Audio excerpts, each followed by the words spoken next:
that build-up, I hardly dare say anything at all. But an annual general meeting is perhaps an appropriate occasion for some reminiscences and reflections, and I therefore hope that you'll let me indulge in a few of them this evening.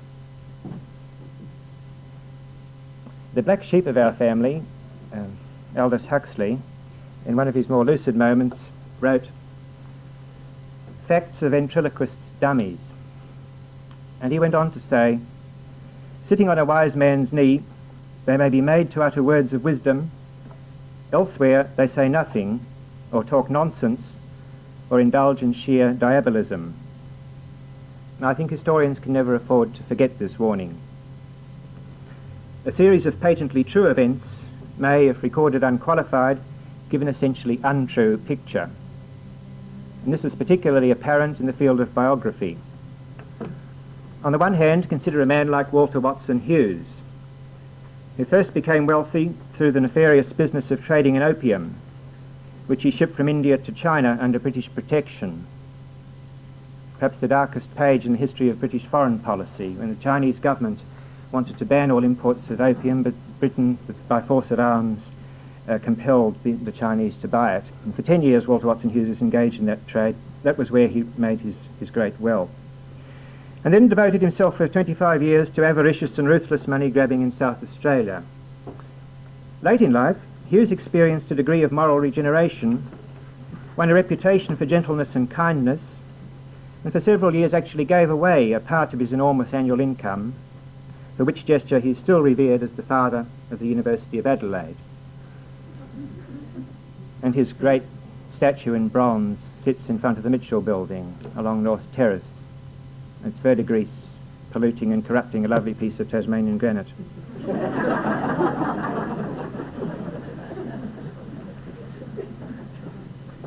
If the biographer or the social historian faithfully records the handful of generous actions such a man performed in the mellower moments of his life, but leaves all else unsaid, the reader will gain from the narration of these perfectly true events an opinion of the man's character that is almost entirely false. On the other hand, there are few lives, however commendable and heroic, which do not exhibit patent instances of folly or hypocrisy. And when cynical historians stress such peccadilloes, but discreetly slur over nobler incidents, then they too produce a picture in which the details are as accurate as the whole is a lie. Witness Charles Dickens' totally false picture of the saintly Caroline Chisholm as a rather pompous and absurd woman, improperly neglectful of her husband and children. Lytton Strachey's book, Eminent Victorians, published in 1918, is perhaps the extreme example of that style of writing.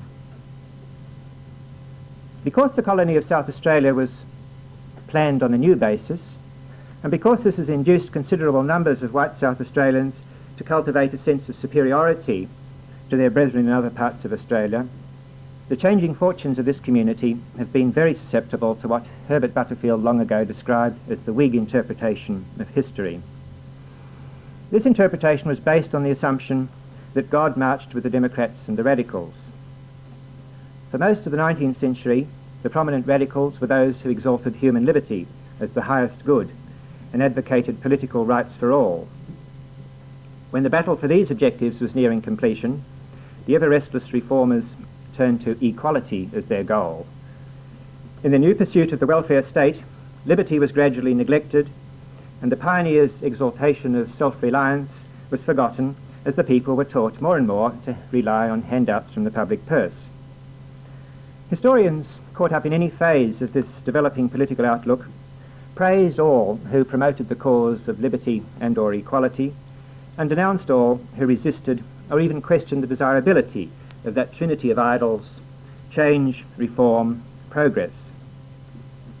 Let me say at once that I am not in any way challenging the wisdom of South Australia's legislators in securing manhood suffrage, the ballot, payment of parliamentarians, votes and property rights for women, religious freedom, universal education, industrial arbitration, and so on. Very few would want to deny that such achievements have been very much to South Australia's credit, and the politicians' credit in particular. No, my point is that obsession with the more attractive aspects, the more dramatic events in South Australia's story, has created some peculiar blind spots. That is, self-indulgent preoccupation with memorable incidents has led to a neglect of the background to those incidents, and it can be quite ludicrous, even dangerous, to take things out of context. Here is a simple example. It's been suggested in certain quarters that a suitable way of commemorating the forthcoming 150th anniversary of the British invasion of this portion of Australia would be to build a replica of HMS Buffalo and sail it from England to Holdfast Bay. Now, of course, Buffalo was only about the 9th ship bringing settlers to South Australia, but it's always been regarded as having peculiar importance because it brought the first governor and thus symbolised the coming of British rule and the rule of law to South Australia, the foundation of the province. And the advocates of this proposal maintain that it would draw the attention of the world to South Australia and promote tourism from interstate and overseas. It would of course be expensive. They'd estimated that it would probably cost $5 million to build a seaworthy replica of the Buffalo and bring it to Australia. And it's tempting to observe that if the estimated sum were invested in Commonwealth securities, if it could be, the interest earned could be used to give permanent employment in our schools to an additional 40 university-trained history teachers. The scheme also lacks novelty because there have already been reenactments of the more celebrated voyages of the Mayflower and the Bounty. But what makes the proposal particularly bizarre is that the ship in question is so unfavourably remembered in the wider world. Before Douglas Pike came to the University of Tasmania in 1961 and gave a new dimension to the teaching of Australian history there, I had no notion that the Buffalo had any connection with South Australia's origins. But I did know that it had an unusual degree of notoriety as one of the vessels used to transport convicts to Van Diemen's Land. The Buffalo also has its niche in the history of New South Wales, where both Bishop Polding and the Reverend John Brady, afterwards Bishop of Perth, used to make visits to it to see the convicts, and as a Catholic convict recorded, to console us in our tribulations, to hear confessions, and to offer the sacrifice of the Mass in the depths of the hold where we were lodged. Now, I think it would be amusing if a community which since 1836 has so stridently prided itself on being free from the taint of convictism were to commission a replica of a convict ship. But there's more to it than that. While on study leave in 1972, I learnt that the Buffalo has an especially bad name in North America, because in 1839, sailing from Quebec, she carried a cargo comprising not only French and English-speaking Canadians as prisoners, but also 78 citizens of the United States who had been convicted of high treason for their complicity in the 1837 rebellion in Upper Canada. The Chief Justice of Upper Canada had raised grave doubts about the legality of the proceedings against these Americans, and so it's not surprising that the Americans never admitted any sense of guilt, but saw themselves as illegally transported crusaders for freedom.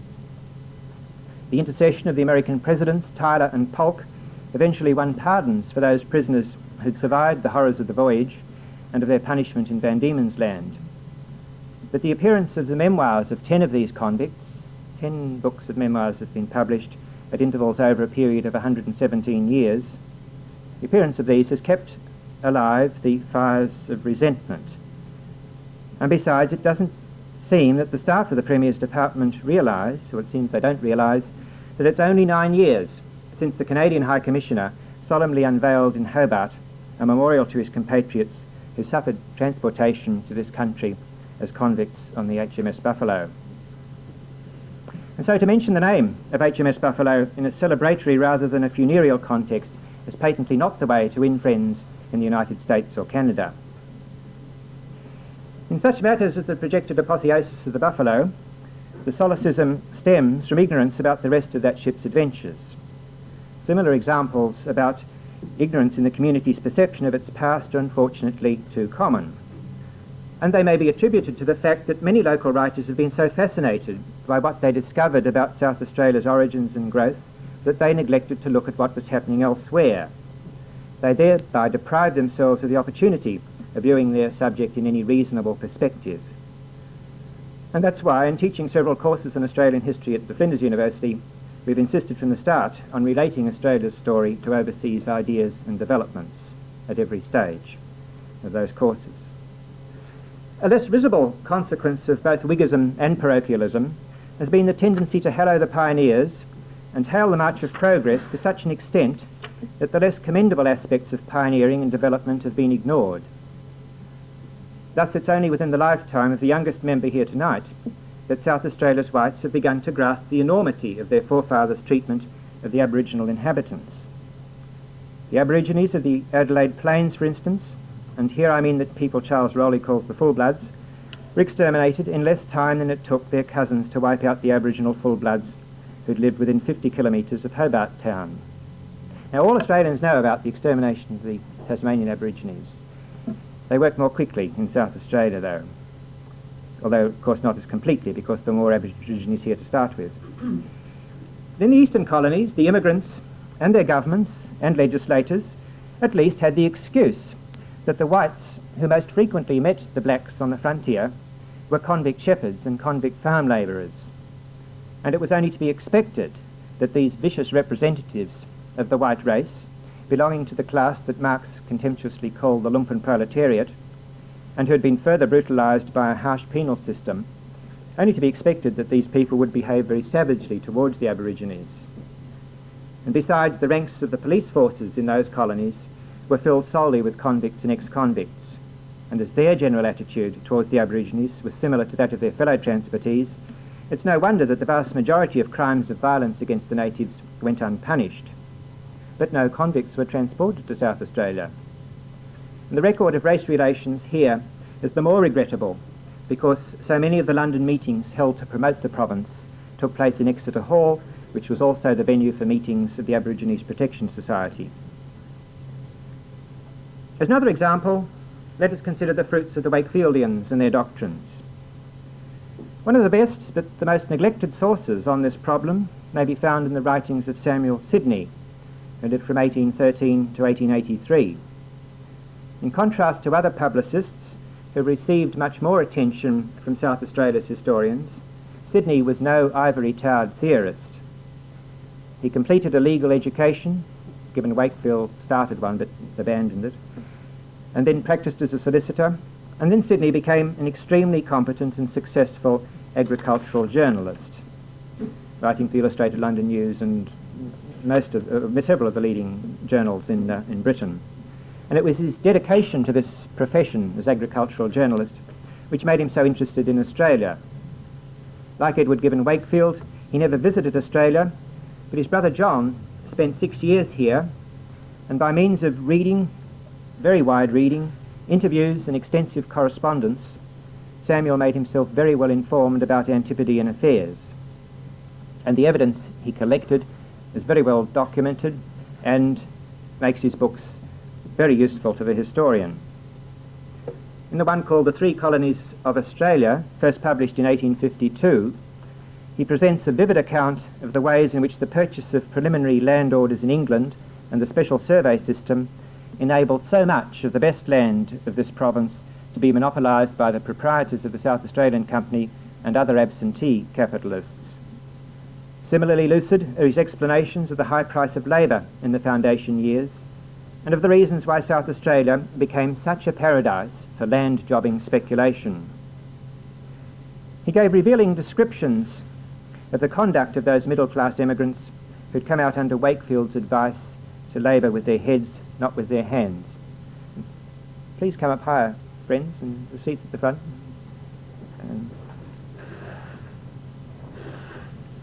For example, he published the testimony of a woman who, on arriving in Adelaide at the beginning of 1839, reported that it almost seemed as if a large party of ladies and gentlemen playing at gypsying had encamped.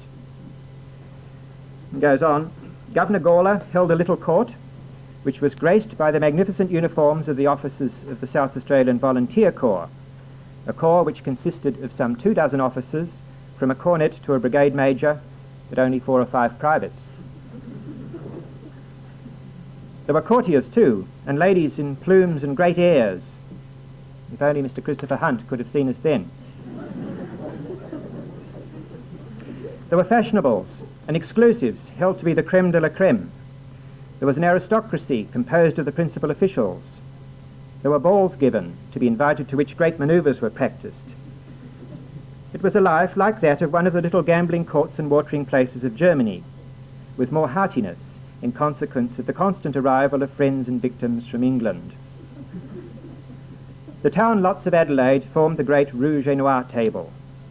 The climate rendered the out-of-door life delightful. The imaginary streets swarmed with well-dressed crowds. So much really good society, so many fashionable men had never before been found in a colony. Everyone fancied himself the hero of a great enterprise and enjoyed all the pleasures of gambling while dreaming that he was helping to found an empire. In the morning, the men dashed about on horses, in dog carts, barouches and four-in-hands, which cost fabulous sums, in search of eligible sections and sites for villages. In the evenings, grand dinners were given in tents and huts, where champagne, hock, burgundy, and every luxury that could be preserved in a tin case abounded. In another of his writings, Sidney talks about the way that fresh salmon were brought out from Scotland in crates that were down below sort of, the ships, and so that people would have their fresh salmon in Adelaide in 1838 and 39. Terrible expense of these luxuries. Fashionable dance music and the songs of Rossini and Donizetti resounded from the cottages of the great world, and at cockcrow, beaux in beards and white waistcoats, half savage, half soft, might be met picking their way in the thinnest, shiniest boots through the dust or mud of a projected crescent or arcade. There was scandal written and spoken, political intrigue, a court party and an opposition, with each a newspaper, and everybody flattered everybody else that building, dining, dancing, drinking, writing and speechifying were doing the heroic work of colonization. Young men of spirit, Sidney goes on, were not satisfied to retire into the bush and look after a flock of silly sheep, while it was possible to buy a section of land at £1 an acre, give it a fine name as a village site, sell the same thing at £10 an acre for a bill the bank would discount, and live in style at the Southern Cross Hotel.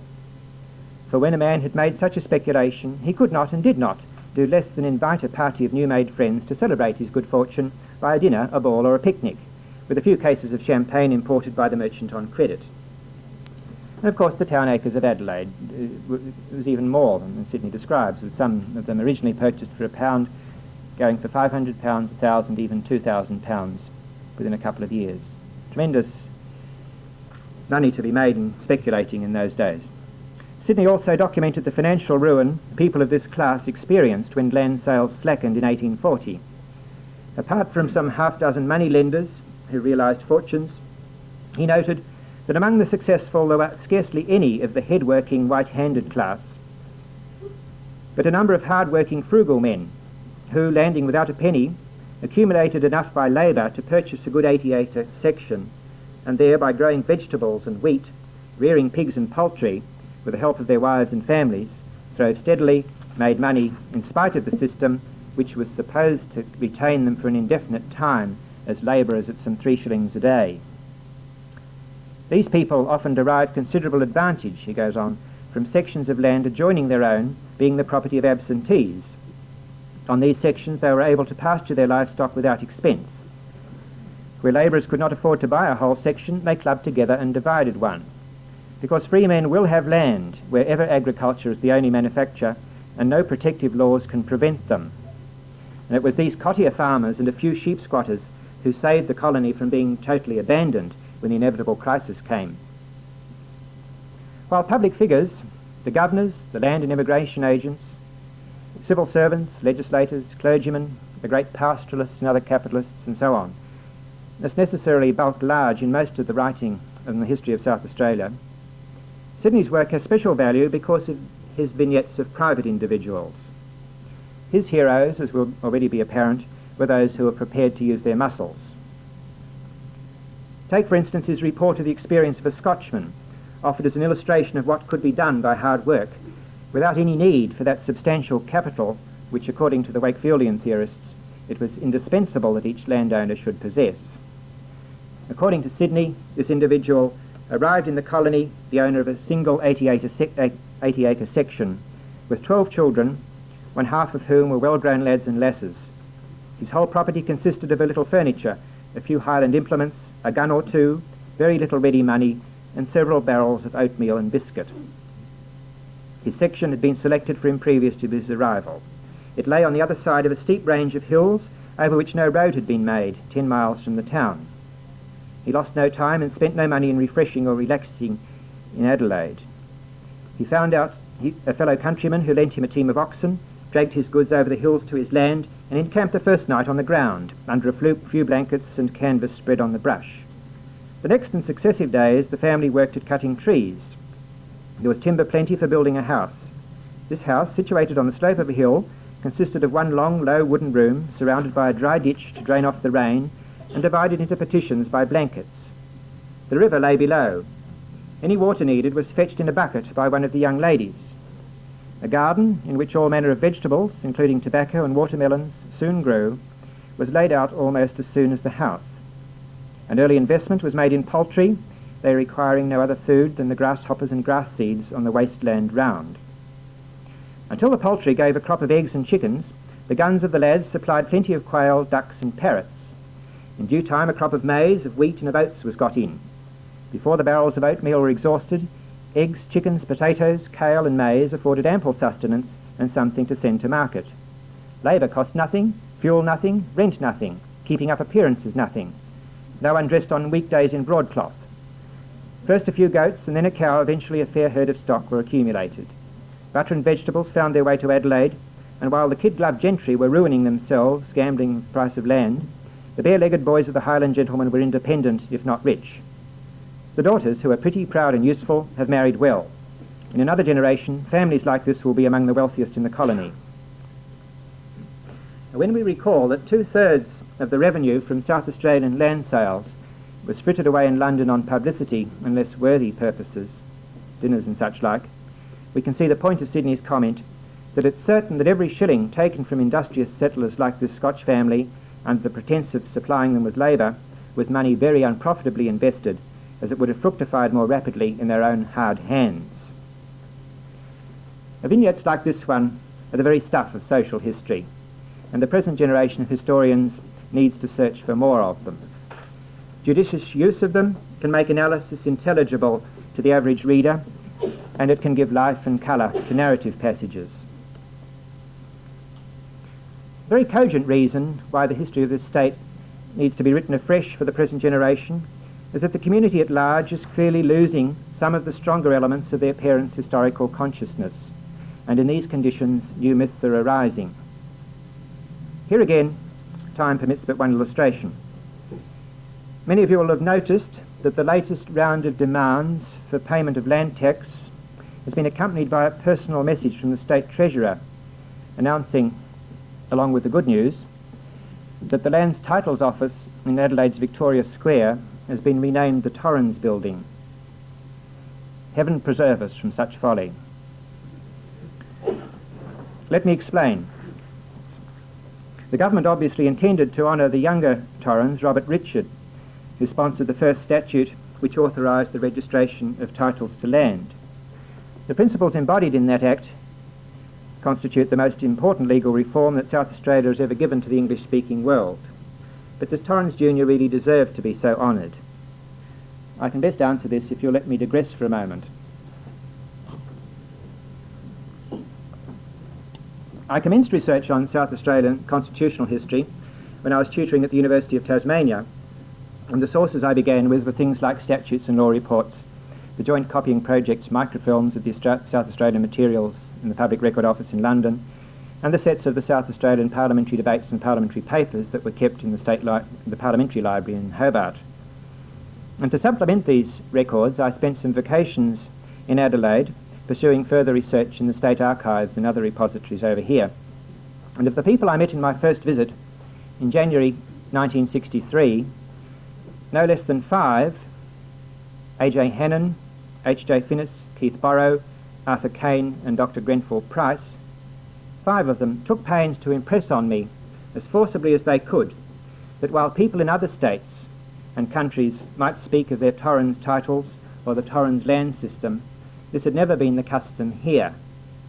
No, they insisted, in South Australia one must always speak of Real Property Act titles. Why?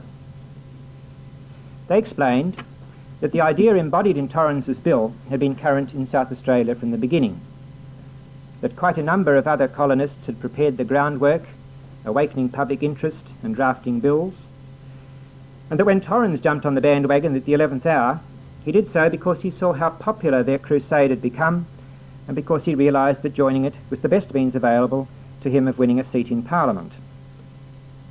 Besides, there was a large measure of self-interest involved. Through the influence of his father, the chairman of the Colonisation Commission for South Australia, he's the one, the Torrens after whom the river was named, and whose work was so ably discussed by Peter Moore at our March meeting, Torrens the Younger, from 1840 onwards, held high posts in the province's civil service.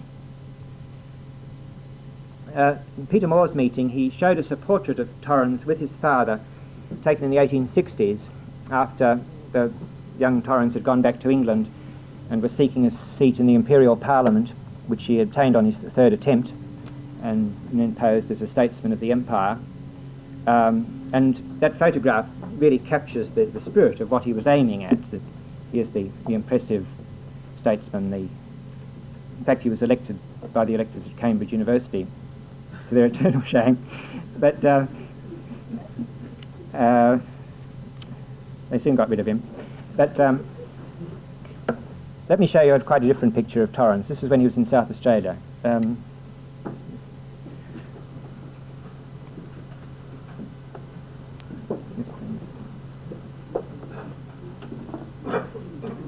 Well, I said he held this long series of high posts through the influence of his father. For the same reason, he'd managed to retain these appointments even though he was a deplorable administrator and was repeatedly censured by all the governors from Gawler to MacDonald. Throughout this period, he was the king of the land jobbers, making use of inside knowledge, sometimes creating smoke screens of bogus inside knowledge to speculate successfully on a vast scale. In his orgy of buying, selling and subdividing property, especially mortgage property, and especially in the case of land held by widows and absentees, he acquired many titles of very dubious validity. The proposed Land Titles Board, for which colonists like Andrews, George Fife Angus, William Burford, Ulrich Hibber and Anthony Forster had long been campaigning, held the promise of 4 great advantages for Torrens. It would take disputes about property ownership out of the hands of the legal profession. It would have the power to issue certificates of title which no one could challenge. It would not have to serve interested parties with personal notice of its hearing of any dispute. Advertisements published in the local press were to be deemed sufficient, so that anyone who wasn't diligent in reading the papers, or anyone who was absent from South Australia, could be deprived of his property without knowing that his or her title was being contested. And best of all, in contrast to proceedings in the courts, which had always been conducted in public, the Lands Titles Board would meet and settle disputes in secret. And of course, immediately the act was passed, Torrens got himself appointed Registrar General, and he presided over the Lands Titles Board and continued to speculate more than ever. Moreover, Torrens's land speculations extended to the eastern colonies and to New Zealand. And so when he journeyed from colony to colony, bludgeoning their parliaments to enact similar legislation, he did so not in any disinterested spirit, but primarily, as the members of the Adelaide Chamber of Commerce noted at the time, he did so primarily to make his own bad titles indefeasible by having real property acts enacted in the other colonies. Moreover, it was manifested in South Australia, Torrens the Younger was still regarded, this is in 1963, as a rogue and a swindler of the first order, as a person who had possessed a unique propensity for arousing animosity and even hatred. Now, in being told all this, I was encountering an extraordinarily rich experience of oral history.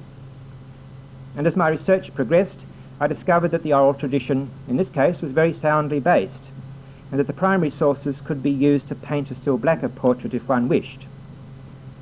Much of what I found has been incorporated in D.J. Whalen's article on Torrens in the Australian Dictionary of Biography, so I needn't repeat it here. But as a representative example, let me cite one piece of evidence which Professor Whalen, as a descendant of Torrens, can be pardoned for leaving out, namely the testimony of Governor Sir Dominic Daly. When Torrens returned to England with his ill-gotten gains, he sought some imperial honour for his part in securing enactment of the first Real Property Act. In a private and confidential dispatch to the United Kingdom government dated the 24th of October 1863, Governor Daly explained that he could not support the conferring of any distinction in this instance, and the governor observed, and I quote, that Torrens has a kind of popularity here with the lower classes, but those of the upper class, who even laud his political exertions, speak of him more as an unscrupulous charlatan than as the real author of a beneficial measure of law reform, to the origination of which he is well known to have no pretension whatever. His absence is so beneficially felt, the Governor goes on,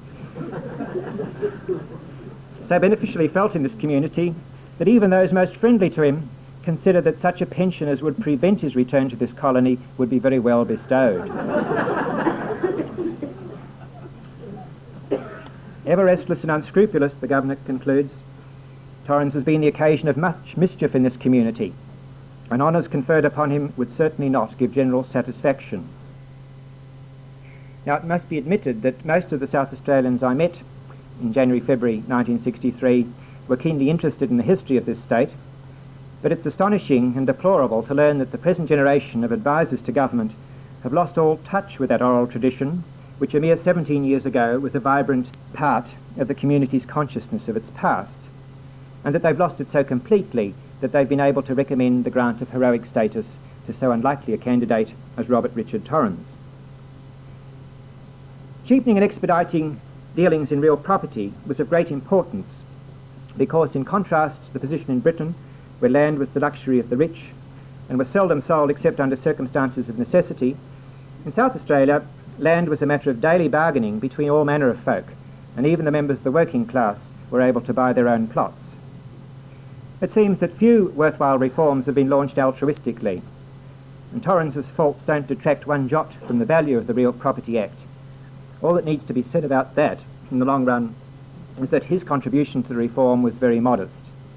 In his version, the Act contained many serious flaws which had to be remedied by subsequent legislation drafted by Richard Davies Hanson and others, and it's in that extensively revised and polished form that the Real Property Act deserves acknowledgement as an immense improvement on the cumbersome old law conveyancing system.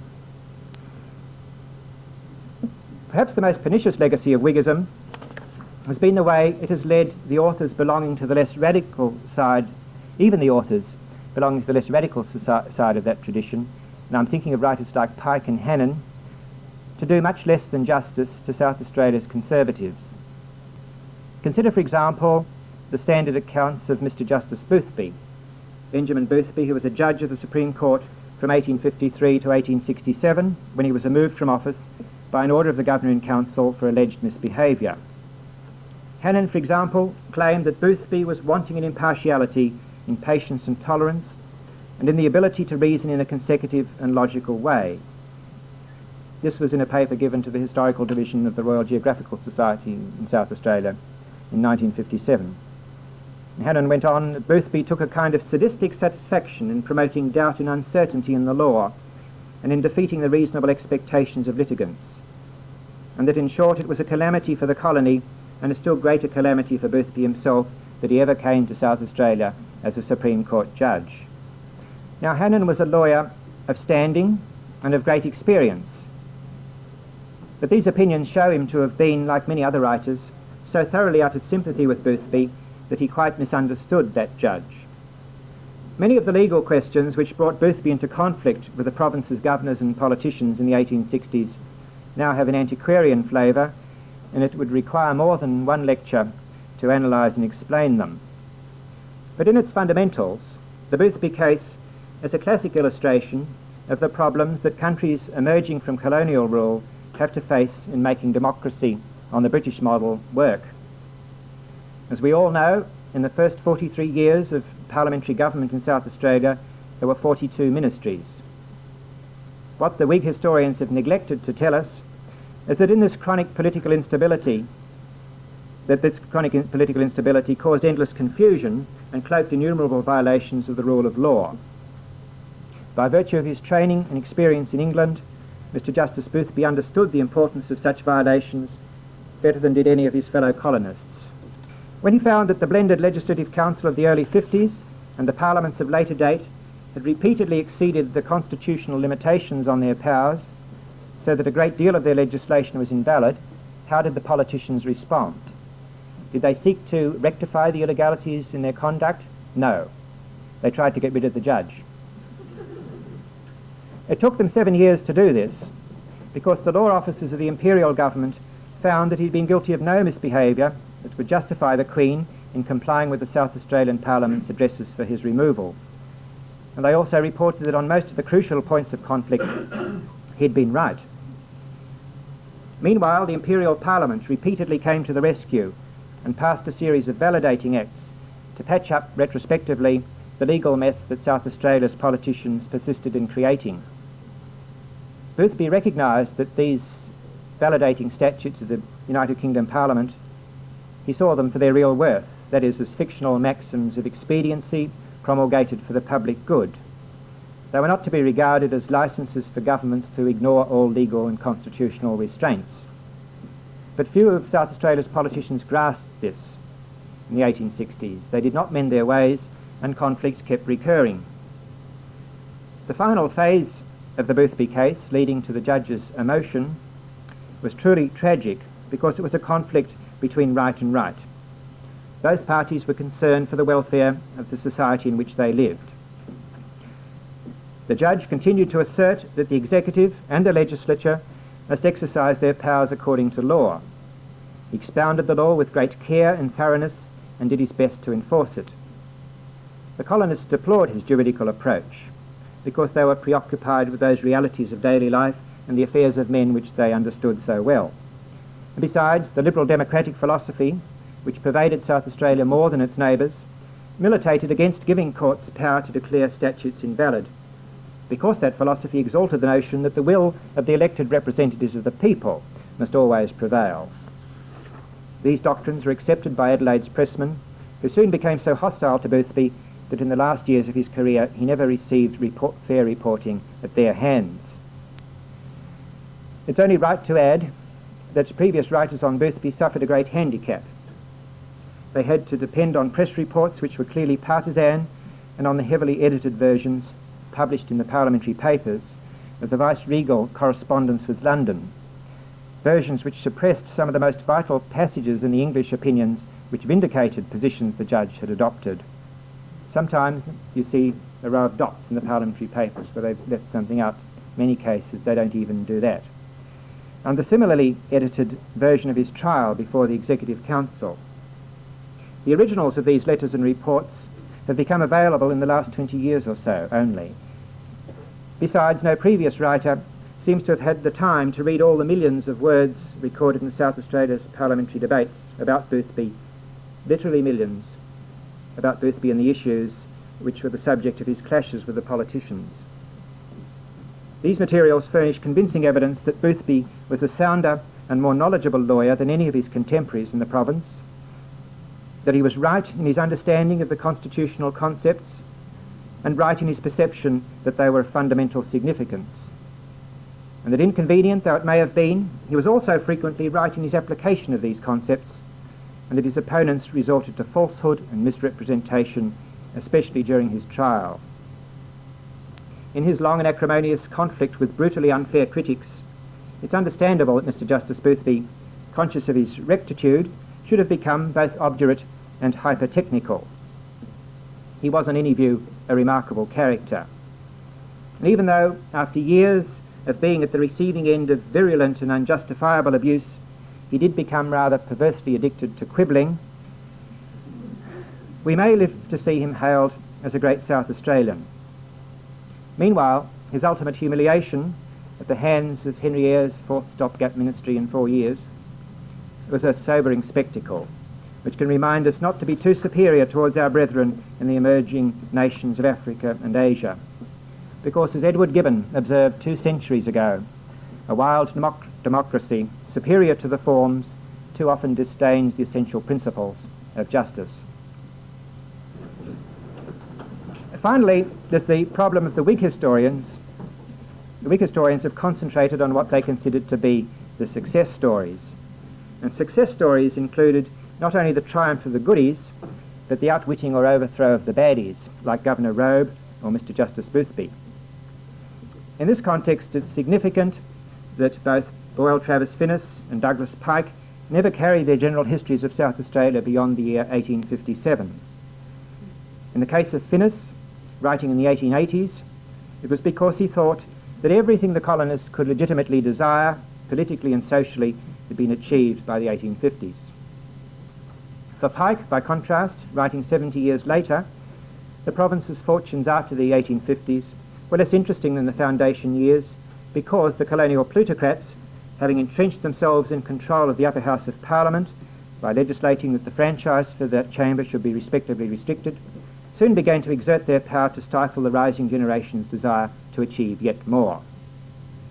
This preoccupation with success has had two consequences. Not only have failures, on the whole, been ignored, but the more humble and the less savoury aspects of the roads to success have been similarly ignored. It is high time that South Australian historians plucked up the courage to ask questions like, how were the great fortunes made and lost? Let me give an example of what can be found. And here perhaps I really should acknowledge the help that I received from Mrs. Kathleen Symes in this particular pursuit of knowledge. In 1945, Travers Burrow produced a pamphlet entitled The Cudmore Family in Australia.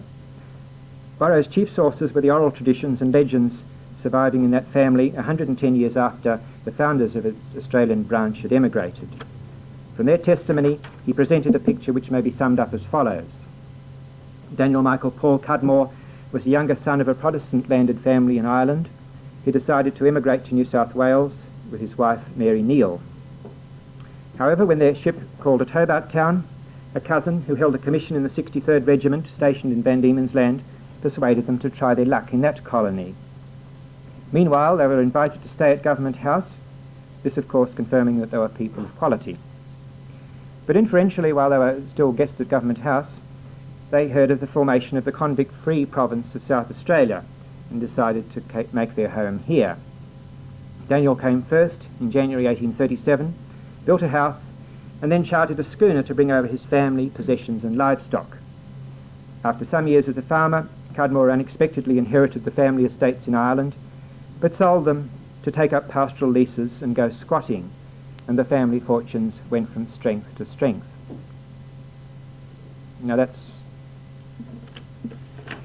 Burrow's picture. The archival sources on the Cudmores in Adelaide, in Hobart and in London are quite rich, and they present quite a different picture and show that, as is so often the case, truth is much more interesting than fiction. To begin with, Daniel Michael Paul Cudmore, far from being a man of property and quality, applied for a free passage to Australia in 1834 because his means were, he declared in his application, which is still in the Public Record Office, his means were very limited. But when he emigrated with his wife, her mother and several other in-laws, they travelled as cabin passengers, not steerage. So we can conclude that the Neals were better off than he was. On arrival in Van Diemen's Land in 1834, he successfully applied for the post of government schoolmaster at Ross, a fairly isolated village in the Midlands. He was appointed to that job. The school was under the general supervision of the convict chaplain stationed at Ross, and it had only about 20 pupils of the humblest class because there were good private schools in the district. Mrs. Cudmore supplemented Daniel's meagre wage of about £10 per annum by needlework and lace making. And she sold her lace. The Irish were still terribly skilled at lace making, of course, and they teach it in all the schools. He would have regarded Cudmore as one of his ideal colonists, because Cudmore set to work with a will, building Pisé houses for his fellow immigrants. He made enough money at this to open a small brewery in Union Lane, Adelaide, first producing only a few gallons a day, then little by little producing more. He kept reinvesting his profits and soon built a bigger brewery in Melbourne Street, Lower North Adelaide. Afterwards, he established another at Kapunda. And as for the property he inherited from an uncle in Ireland in 1847, the surviving records of this estate, which are in the Collier papers and the archives, show that the Irish land prices were so depressed by the Great Famine that after meeting all the expenses, and took years to sell the land, the property, worth £400 in the good years, realised a very small sum indeed. So it was primarily Cudmore's building and brewing activities, plus the yield from his 80-acre section at Modbury, called a dare farm, which enabled him to go squatting. I think I've got a picture of him here. That's right. Daniel Michael Paul and his wife Mary. He was very lucky with his first pastoral lease of 80 square miles at Yongala, because it proved rich enough to carry 18,000 sheep. And in the 1850s he was able to lease additionally Pinda and beautiful valley stations running from Mount Remarkable up to Port Augusta, and Paringa, an extensive property on the Murray near Renmark.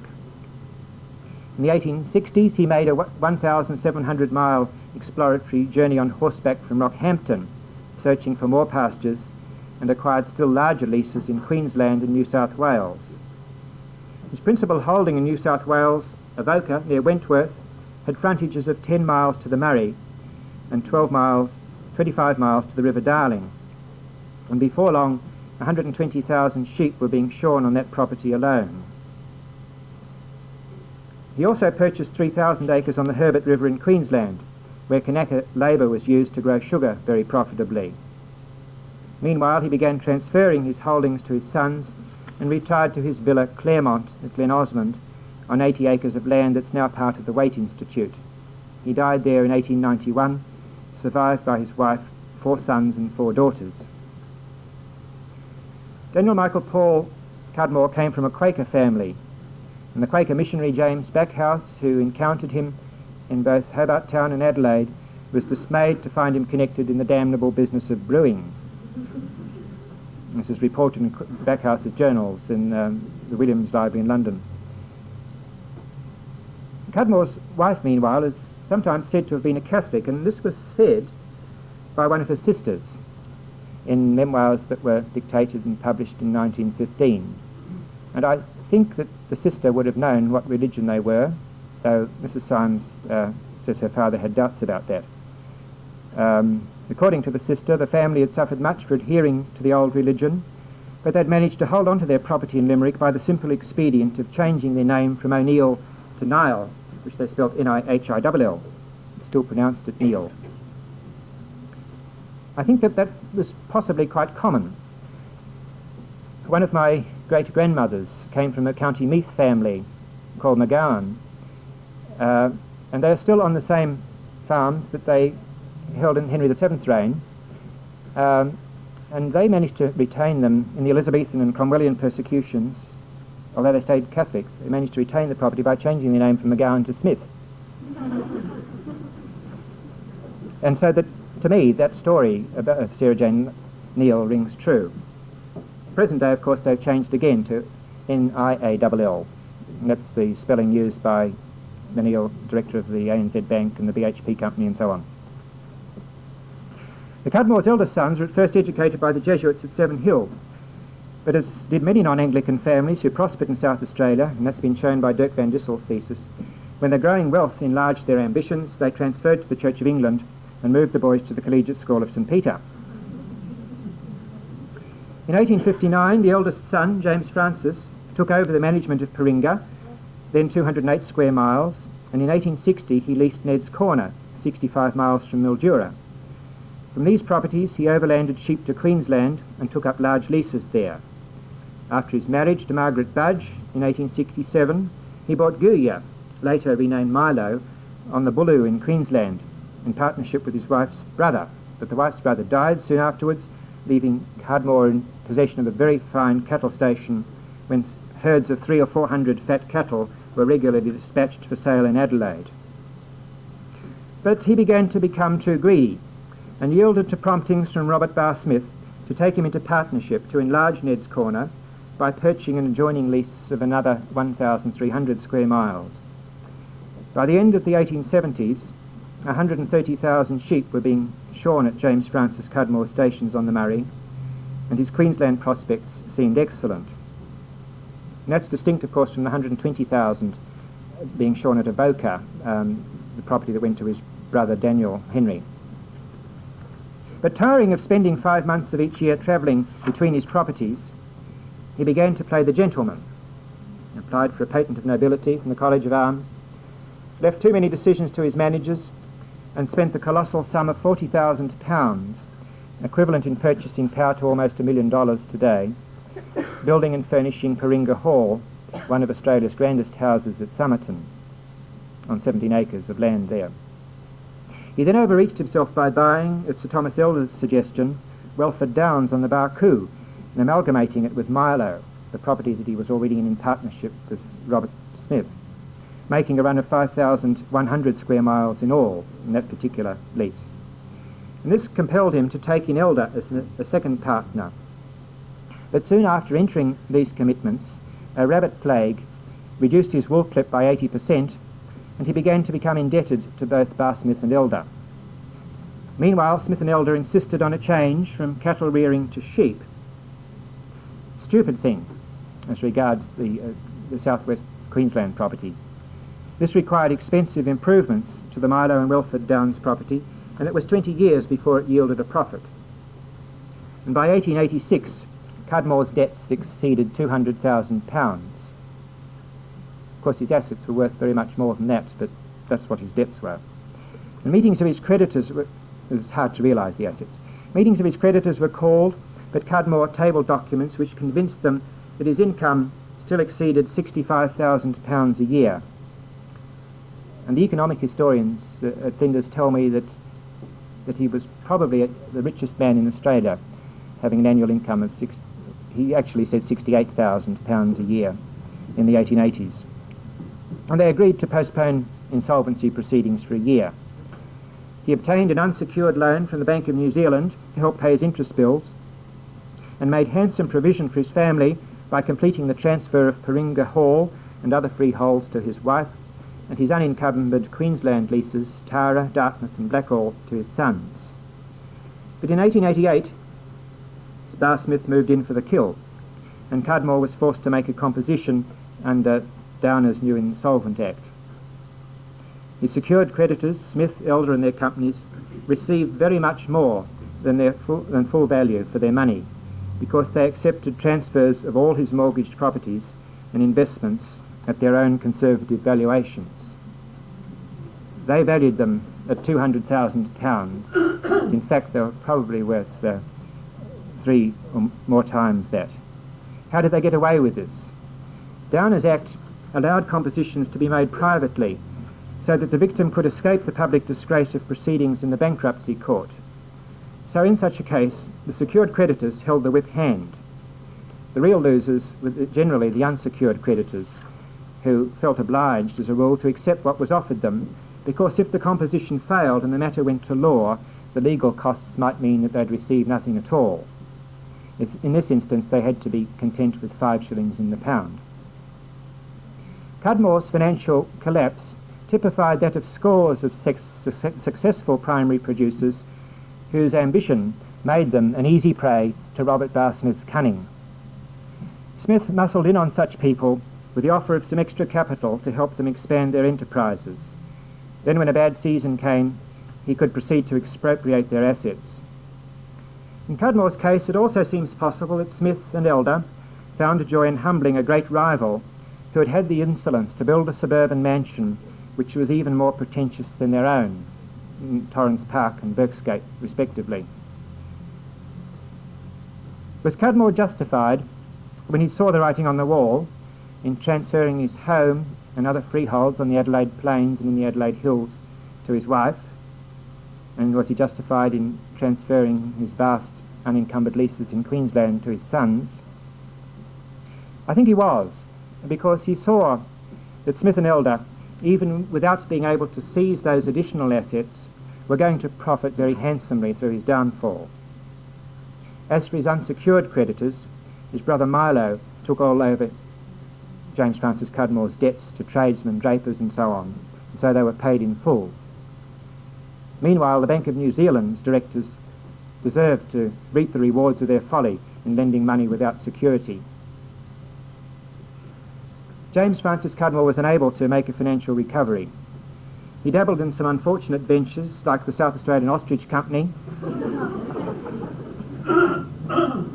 That one only began to make a success when ostrich feathers suddenly went out of fashion. And by the time he died at Paringa Hall in August 1912, he'd accumulated a fresh set of debts. But the proceeds of an old AMP policy on his life yielded more than enough to satisfy those obligations. Daniel Cudmore had over 50 grandchildren, who were used as dummies in the free selection era. This enabled them to secure freehold titles to the vital parts of their leases, the river frontages, the water holes, the homesteads, and thus make the surrounding land unattractive to other selectors. Apart from their numerous progeny, the Cudmores left two abiding legacies. In the first place, the improvements they effected on the Yongala and Riverland leaseholds paved the way for the later success of numerous smallholders, clearing the land, bringing it into production, improving it. They were great fence builders, for example, draining swamps, building dams, and so on. Made it very much easier for those who came along afterwards and bought the land and grew wheat or fodder crops or oranges or grapes in the Riverland and so on. In the second place, the second great legacy, I think, is their great houses. Now, I know of no family in Australia that built such houses, or not so many of them. Places like Tara and Avoca, Claremont, Coringa Hall, Papilta and Adair. Though now bereft of the elaborate formal gardens which once graced them, they're still a wonder to behold. Claremont, the one on the Waite Institute property, the University of Adelaide sadly let run down into a very dilapidated condition until a few years ago, in the 70s, the University Council decided to restore it and convert it into flats for postgraduate students. And their restoration was left to the hands of an architect who sort of did it up in 1970s, American ranch style, sort of completely destroys. Perhaps I've said enough in criticism of the University of Adelaide. Let's have a look at a few of their properties. Perhaps the lights could go out altogether this time.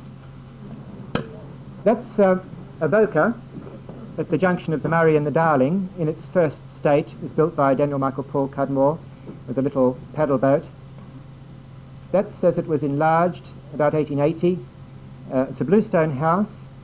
It's now a place where one can go and stay, and the family's thrown it open to the public in the stately homes of England manner. I said that Daniel Michael first made his money building Pisé houses in Adelaide. That's a half-timbered wool shed. He built the great wool shed at Avoca. You can see the gum tree beams there filled in with mud and so on, compacted. That was in 1888 that photo was taken when they installed their first Woolsey shearing machines. I said that the Cudmores were great. They had a great love of technology. They were the first to buy all the new equipment and so on. That's a load of their wool going to a barge in front of the house at Avoca. Now this house is quite extraordinary. This is called Tara. Lovely name for an Irish family house. This was built in the far west of Queensland, almost in desert country. And yet the Cudmores, like many people of that age, were great lovers of civilization as they understood it, and so they had to have English rose gardens and so on round their houses. A lot of you will know that the Duttons at Anderby used to employ 20 gardeners in the gardens around the house. And that was all very well, but these people were living miles from anywhere, as I said, in very arid, almost desert country. That's a little bit of the formal garden at Tara, in the far west of Queensland. And the most extraordinary one of all, and I'm sorry I haven't got slides to show you tonight, was at Papilta, which they had the leases all the way from the Murray to Broken Hill. And halfway up was a house called Papilta, which had something like 12 acres of the most elaborate formal gardens, all fed with bore water. But interesting that they wanted to create this to civilise the wilderness, to be able to enjoy their croquet and tend their roses and so on. That's Daniel Michael Paul's four sons. James Francis, who was done wrong by Bar Smith and Elder, second from the right. Daniel Henry, very successful man, I'll say a little bit more about later, on the second son on the right, and Milo and Arthur. Now that's an old newspaper photo of Adair at Victor Harbour, which Daniel Henry built as a summer seaside house. This was on a property that was originally called Mutaparinga Farm that Governor Hindmarsh bought in the 1830s, and his son inherited, and then in 1890 Cudmore bought it for a seaside house. The part that the Hindmarsh is built is on the left, and they've dignified that by putting a little square tower on it, and the Cudmores added the portion to the right. And the reason they adopted that was that in 1888, Daniel Michael took the family on a holiday to Scotland, and they stayed at the Trossachs Hotel, this place, which gave them the idea of building this turreted seaside house at Victor Harbour. Originally the land was all bare because it had been a farm. They planted trees, and which helped to give it this romantic air, standing above the Hindmarsh River. That's not such an interesting one. That's the house end on, that some of you might be interested to know that that old carronade there was from the wreck of the Maria in 1840, the scene of the Great Massacre and so on, which is terribly important in the history of race relations in South Australia. And then a few of Paringa Hall at Somerton, still on its 17 acres, and now a school. This is a vast house, and it's impossible to get it all into a picture. It had, the left-hand end there is cut off by another school building, as you can see. It had 40 main rooms and many smaller rooms, vast cellars. It's in that very much the Adelaide style, the boom style of the 1880s, and I know of no private house in Australia in which the rooms are more vast in size. In fact, the main reception rooms are bigger than the reception rooms in most of Australia's government houses. All around the house there are these little niches with statuary in them. And on each side of the house there are these little flights of steps with more statues. Some of the statues have been taken away in recent years and used for other purposes, but you probably can't see there, but on the steps there's black and white marble work, Minton tiles, a tremendous wealth of stained and painted glass in the house. Some of the fireplaces are rather more vulgar looking though. Like this one's in the billiard room. Oh, and then of course in the Grand Adelaide tradition there was a great richness of these ceiling mouldings. Many of the ceilings were painted, as were the cornices, much in the style that Robert Adam used to use in a lot of his houses in Scotland and England. Austrian craftsmen were brought out to do this work. In conclusion, I hope that I've said enough to show that there's still enormous scope for research and writing in South Australian history, because previous writers have left many problems untouched. In second place, without some scale of values, historical writing would be reduced to a lifeless chronicle of names and dates. But it is necessary to question the assumptions and the findings of the Whig writers who have so long held the field. Dividing the dead into goodies and baddies is always pregnant with the danger that we may too readily assume that those who have held opinions contrary to ours must have been ignorant or dishonest or corrupt. It's my own conviction that all men are sinners, that all stand in need of redemption, but that hand in hand with concupiscence all have some capacity for self-sacrifice and beneficence, and that the means of redemption are at hand if one's prepared to make the effort of using them. And my third conclusion is that we need more general histories. Our Foundation President, Mr. Ron Gibbs, has shown what can be done in this direction, but I'm sure he'd be the first to agree that further ventures are needed. The story needs to be told afresh for each generation if the community is to recapture a lively and intelligent sense of its past, and if the myths and legends are to be nipped in the bud before they lead governments into blunders that they and their electors may later regret.